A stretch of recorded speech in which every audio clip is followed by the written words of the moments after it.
Welcome back, ladies and gentlemen. My name is Sir Steve Attacker, and today we are continuing where we left off in Katawa Shoujo. The last episode we made a couple friends, and now we're being approached by this girl right here. So let's continue. She jumps a little when Misha crashed into the room with the elegance of a rhino. She shrinks deeper into her seat. I can feel her tension all the way from here, as if she were slowly turning into stone just from our presence. Misha and Shizune either don't notice or don't mind it, as they walk directly past her to their seats and begin to converse. I'm left wondering about her, even when the classroom slowly fills with other students and finally the teacher. Getting into the rhythm of school feels strange, as if my brain remembers how this is done, but my body doesn't. Towards the end of class, I start yawning and counting the minutes left. I shouldn't be this tired on my first day of school. Maybe it's the long time spent in the hospital that made me like this. I'm even feeling physically weak and lifeless. Before long, the final bell rings. School is finally over for the day. Beside me, Shizune and Misha and Shizune are having a short conversation. After a bit of deliberation, Misha turns to me. ... Unfortunately, we can't stay and show you around today, Hichan. We've got to hurry around already, since there's a lot of work for us to do. ... You'll find your way around here, I'm sure of it. Wait, but you said I'd have to see the nurse. Where do I have to go? Is that so? We can at least show you that much. Come on, the nurses have their own building, so you have to go outside. God, the noise is gonna be annoying. Ugh.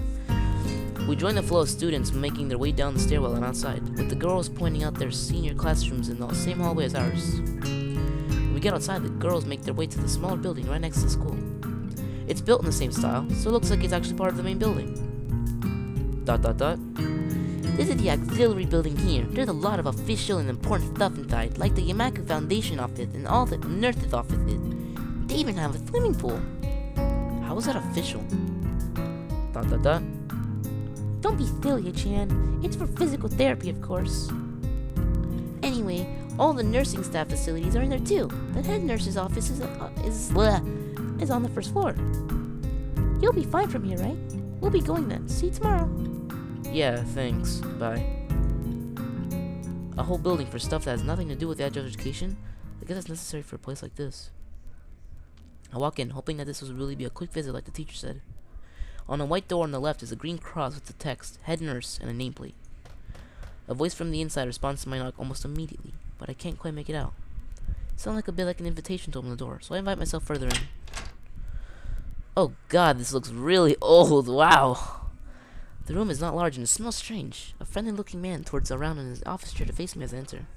His desk is neat and tidy, but the bin under the table is overflowing with used medical utensils, and there are at least a dozen coffee cup rings lying on the desk. Ugh. Blue hair. Hello there. What can I do for you today? He's young-looking and sort of rugged, but the dimples in his cheeks wash that impression away as he smiles. He looks like a Pokemon professor. He looks like someone that gives you the choice. I want Charmander. Are you the nurse? He smiles like a person who has heard this very question hundreds of times. Why, yes, I am. It says so on the door, no? You can call me by my name or just the nurse, like everyone else. Of course, I shake off my confusion, realizing I probably grab his extended hand. His handshake is rather firm and friendly. Right, I'm a new student, and my homeroom teacher told me to come and meet you. My name is Hisao Nakai. His eyes light up with revelation and he snaps his fingers. Oh, you're that Nakai! I was just reading your file this morning. Some kind of chronic arrhythmia and related congenital heart muscle deficiency, right? He gestures me to sit down in a vacant armchair in front of his desk. Yeah. Good. Well, you've probably been briefed about the school enough, so I'll just go over this quickly. We have all kinds of facilities available, mostly physical therapy and such. There's always someone from my staff around, even at night, so never hesitate to call us if there's a problem. The famous 24-hour nursing staff. Wow, this is like a hospital. Well, not exactly. For instance, we don't do brain surgery here. His jokes feel so out of place that I'm left thinking why he even said it. Yeah, just that it's really weird to have so many medical people at a school. You'll get used to it. I'm not so sure of that myself, but I don't think I let the nurse know that. Now, let me just find your file again. While he searches for something from his computer and shuffles stacks of papers around, I let my gaze wander around the room. It's the epitome of generic, I'd like to say. Beige walls and ceilings, dark gray laminate flooring, and all the equipment you'd expect from a school nurse's office. Even the ridiculous education posters are hanging off the walls, reminding me to eat properly 3 times a day, and from all the food groups. Smiling, the nurse draws a thick file from a stack of similarly thick files and opens it.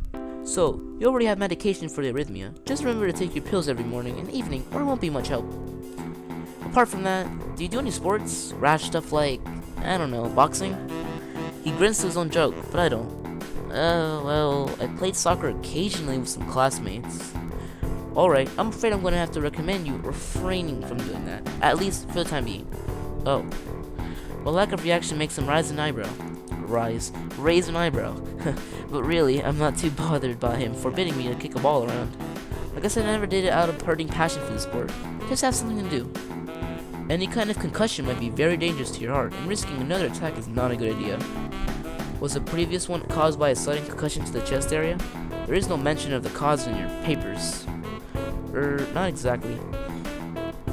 I sidestepped the question acceptably, and he glances at me over his papers, with a more serious expression on his face. Still, you need to keep your body healthy, so some exercise will do you good. We have physical therapy and such available, as I said, but I don't think you really need such heavy measures.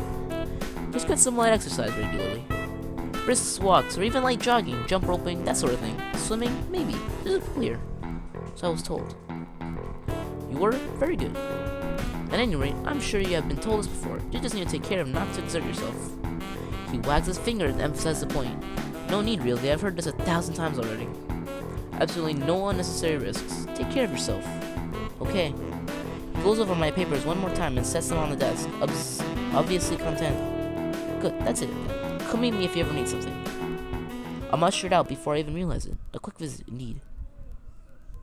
I end up standing in front of the main building and the auxiliary building. Although to my eyes, they still look one and the same.